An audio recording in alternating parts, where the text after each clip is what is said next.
മുൻപത്തെ പ്രശ്നം നിങ്ങൾ ഞങ്ങൾക്ക് വിട്ടുതരും. ഞാൻ ഡൽഹിയിൽ പോയി മണിപ്പൂർ തരാപത്തി 300ഓളം ക്രിസ്ത്യൻ പള്ളികൾ തകർന്നു. ഉത്തരേന്ത്യയിൽ ക്രിസ്ത്യാനികൾക്കെതിരെ ദിവസേന കുറഞ്ഞത് 3 അതിക്രമങ്ങൾ റിപ്പോർട്ട് ചെയ്യപ്പെടുന്നു. അത് ശ്രദ്ധിക്കണ്ട. നിങ്ങൾ ഇങ്ങോട്ട് നോക്കൂ, എന്റെ കണ്ണുകളിലേക്ക് നോക്കൂ. ഞങ്ങൾക്ക് നിങ്ങളോടുള്ള സ്നേഹത്തിന്റെ ആഴം ഈ കണ്ണുകളിൽ കാണാമല്ലോ. മലയാളി കന്യാസ്ത്രീകളുടെ കണ്ണീര് വകവയ്ക്കാതെ ഛത്തീസ്ഗഡ് BJP അവരെ ജയിലിലടച്ച നടപടി ശരിവെച്ചു. മണിപ്പൂരിലെ പോലെ മോദി സർക്കാരും ഇവിടെയും മൗനം പാലിച്ചു. നോക്കൂ, സ്വർണ്ണ കിരീടം, സ്വർണം പൂശിയ കിരീടം, പിന്നെ കേക്ക്, വൈന്, ചിപ്സ്, ഉപ്പേരി, എല്ലാത്തിനും വളരെ ഇബ്ലോപ്ലാസ്റ്റിക് ബൊപ്പാസ്റ്റിക് രുചിയാണല്ലേ.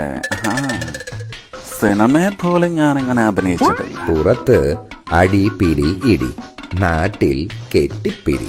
ഈ അഭിനയം ഇനി മതി.